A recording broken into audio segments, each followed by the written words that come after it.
As movilizacións prodúcense porque calquera persona que vai ao hospital ve a lista de espera que ten para ser atendido dunha especialidade calquera. Cando a xente vai a urxencias ve todo o colapso que hai nas recepcións dos hospitais. Cando un ten que operarse ve o que tardan en atendelo. Cando un vai ao médico ve que non hai médico. A xente que vive nas áreas sanitarias da Mariña, do Barco, de Monforte, ve como progresivamente lle están quitando as especialidades e os obligan a ir a Lugo ou a Ourense. A xente ve eso. A xente que está en Vigo, que está en Lugo, ven como os derivan ao Povisa, como os derivan ao Polusa, é dicir, como os derivan á privada cando eles estaban na pública, como as listas de espera son interminables. Entón, fronte a eso non hai manipulación posible, porque a xente o vive en propia carne, non? Temos a sensación de que vivimos peor, de que botamos máis tempo enfermos, porque na medida en que as listas de espera son interminables, tardamos máis en curarnos das nosas doenzas. E iso a xente enfádalle.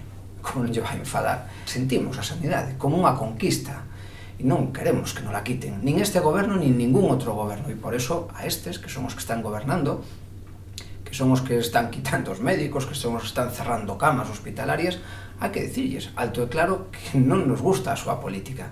A Xunta suprimiu un servicio de atención psicolóxica ás vítimas dos delitos, que no 95% dos casos atendían as vítimas de violencia de xénero. Pero isto que é?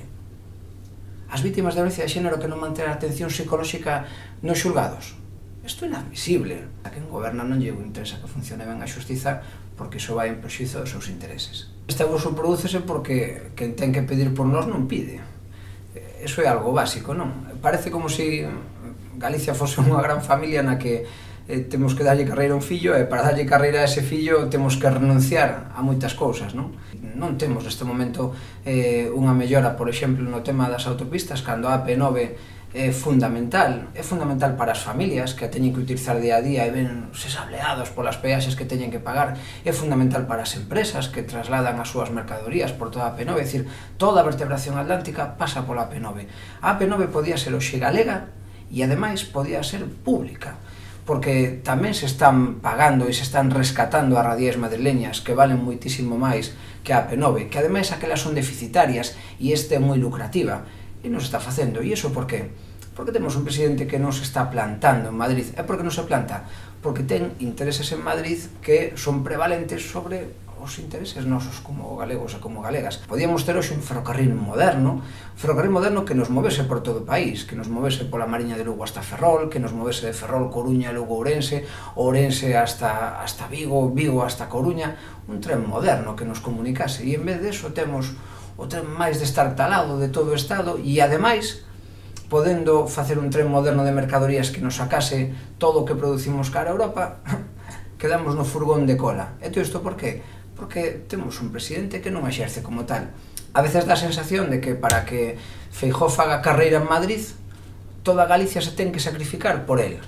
E iso nos leva costado moito a todas as galegas e galegos. Nos costou na autopista, nos costa no ferrocarril, nos costa porque supónse que fai aforro, pero aforro faino para el. O plan de Feijóo para a DVD é que as galegas e galegos sigamos debendo os 4.000 euros por persoa que debemos, mentre as sociedades de outras comunidades autónomas deixen de deber, que é o que propón Montoro. Montoro propón que en outras comunidades autónomas se lles perdone a deuda e que a Galicia non se lle perdone a deuda. E Feijóo dice, no, que non se lle perdone a deuda a ninguén. E nos decimos, home, que nos condonen a débeda tamén a nós. Que clase de presidente é este? Que clase de defensa de país é esta? Nos queremos que nos condonen esa deuda, que temos dereito a unha quita equitativa e xusta. O encontro a vender a fin de semana forma parte dun proceso participativo de todas as persoas inscritas de cara ao plenario do día 17 de marzo.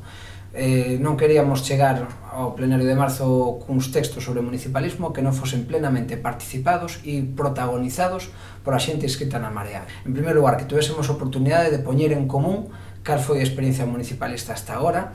En segundo lugar, que pudésemos crear espacios de colaboración para aproveitar esa experiencia.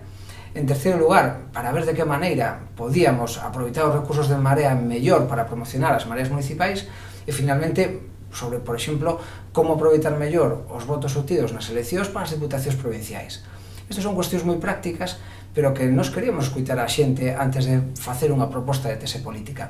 Por iso é necesario o encontro do 18 de febreiro, para que a xente poda opinar e poda decidir de que maneira quere que Marea se comporte con relación ao espacio municipalista en 2019.